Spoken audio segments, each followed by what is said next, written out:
Hi, magandang araw sa inyong lahat. Welcome ulit kayo dito sa channel ko.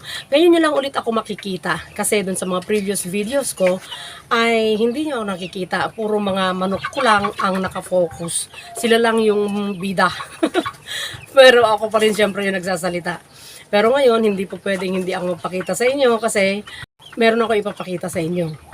Ang topic natin kasi ngayon ay tungkol sa kaibahan or difference ng native chicken egg. Physically, yung eggshell color at saka yung brown egg. So, ang native chicken egg ay ganito ang itsura niya. Meron akong 4 na color kasi ang nakalagay dun sa mga binabasa ko na color ng native chicken ay cream to light brown o kaya off-white, no? Meron din nakalagay na meron talagang dark brown at meron din na po-produce na white eggshell. Depende dun sa lahi ng native chicken. May mangingitlog dun sa likod ko. Ito si orange. Oh. So, ang itlog ng native chicken ay, unahin na natin ito, itlog ni orange, ay cream, no? Ito, first time niyang mangitlog kasi, kaya ganito ang itsura ng itlog niya, maliit pa lang. Pero ang color ng itlog niya ay cream. Pero minsan meron siyang nailabas na bilog, tapos white ang color niya. And then ito light brown ito. Kung itatabi mo itong itlog na isa, native din ang may-ari nito, ay cream. Ito yung isa, light brown. Yan, di ba nakikita nyo? Cream at saka light brown. Pero kung itatabi nyo ito, kung itatabi nyo, ayan ang kulay niya talaga. Ayan, yung nakikita nyo dyan, darker kaysa dyan, dun sa isa. Medyo kasi nakaharap ako dun sa araw. Pero kung pagtabihin nyo ito, native chicken din ito, darker ang kulay niya. Yan yung nasa baba na nasisinagan kasi ng araw. Kaya ganyan. Yan ang kulay niya. Tapos ito, yun. Kita nyo? Ayan, magkaiba ang kulay nila, di ba? Pero pare-parehong itlog ng native chicken yan. Iba-ibang manok ang may-ari niyan. Bali 4 na inahin ko ang may-ari ng itlog na yan. Tapos, yung itlog naman ng RIR at saka Australorp, may kaibahan din. Tingnan nyo. Yan. Mahahalata mo pa ba ang itlog ng native chicken dyan at saka yung RIR at Australorp? Kasi pare-pareho sila ng color. Ito yung itlog ng native chicken ko na crossbreed ng RIR. At ito naman yung itlog ng RIR na puro. Ito yung itlog ng Australorp. Ito yung pinakamalaki sa mga itlog lahat sa kanila. So yan, pare-pareho sila ng color. Kung bakit iba-iba ang color ng eggshell ay dahil sa breed. Dahil sa genes, no? At yung isa pang rason ay dahil sa diet, sa environment, sa age, at saka meron akong nabasa na kung bakit white ang iniitlog ng mga manok na white breed at saka yung brown, yung mga red to brown breed, no? Pero yung pala, yung dun sa earlobe. Pag titingnan mo, yung earlobe ay connected din pala yung color ng shell ng itlog na nailalabas ng mga manok. Kaya, na-curious tuloy ako. Tiningnan ko yung orange na manok ko. Yung pala, kaya pala nakapaglabas siya ng puting itlog at saka medyo cream, no? Yung earlobe niya. Kasi 'di ba ang kulay niya ay orange. So yung earlobe niya whitish. Tingnan nyo. Saan ka na orange? Wait lang. Ito yung RIR. Ito yung native. Native yan.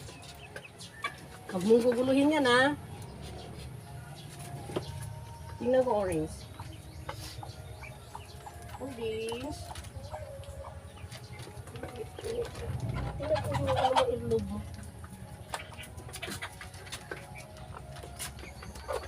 Yun. Tingnan niyo earlobe niya. Yan. Puti, di ba? So nakikita niyo, white yung earlobe niya. Kaya kahit pala ang color ng balahibo niya ay orange, ay nakakapaglabas pa rin siya ng white na itlog at saka yun nga yung cream. Tapos, yung native chicken ko na nakakapaglabas siya ng parang itlog ng RIR ang color niya, yung dark brown. Tingnan nyo ang earlobe niya.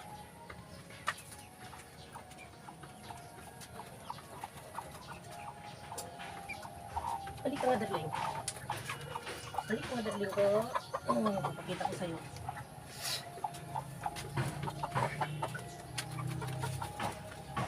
So, ito yung crossbreed ng RIR at saka yung native hen. So, ang earlobe niya, ewan ko kung makikita nyo ano, so parang reddish niya. Konti lang yung puti sa gitna, pero reddish yung mas marami. So, ang earlobe nito ay reddish, no? Hindi white. Hindi mo makikita na puting-puti. Reddish ang earlobe niya. Yan. Kaya, nakakapaglabas siya ng brown eggs. So, yung parang light brown, ang nanay nila ay native chicken naman yon na ang ninuno niya ay RIR. So, yung earlobe niya ay ganito.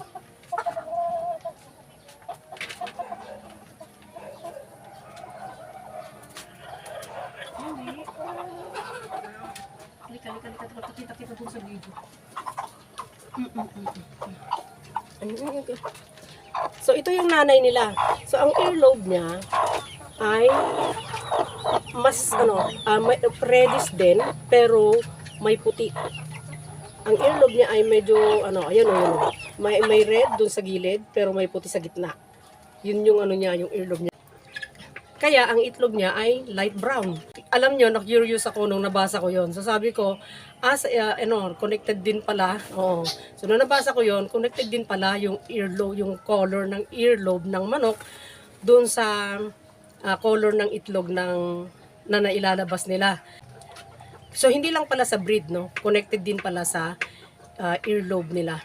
Ang color ng eggshell ay dahil doon sa pigment na nade-deposit doon sa eggshell habang nade-develop yung nade-develop yung itlog doon sa oviduct ng manok. So pagka nagta-travel na yon, no, doon sa oviduct ng manok, may nade-deposit na pigment doon sa eggshell. Kaya nagkakaroon ng ganung kulay. So depende doon sa age din, doon sa diet at saka environment, yun ang nagiging color ng eggshell. So hindi ko nababanggitin yung pigment kasi mahirap i-pronounce. Hindi rin natin ma-memorize yun. 'Di ba? mahirap i-pronounce. So basta yun yung pigment. So kung sinisipag kayong magbasa, basahin niyo na lang din, no? At sana nagkaroon ulit kayo ng idea tungkol sa itlog. So hindi lang sa mga kita-kita, hindi lang dun sa lugi-lugi ang pag-uusapan tungkol sa itlog, kundi kailangan malaman mo din kung bakit ganun ang color niya, bakit ganun ang size niya, di ba? At ang nutrient content ng native chicken egg at saka yung brown breed egg ay pareho lang din. Nagkakatalo lang doon sa presyo ng brown egg kasi mas mahal ang brown egg talaga kaysa doon sa native chicken egg at saka doon sa mga white egg. Kasi ang katawan naman ng mga nangingitlog ng brown egg kagaya nitong mga Rhode Island Red ay malalaki, bulky ang katawan nila at yung space na ino-occupy nila mas malaki. Ayun, may nangitlog na naman. Oh. Tapos, yung kinakain nila kasi mas marami kaysa doon sa kinakain ng native chicken at saka yung mga white breed.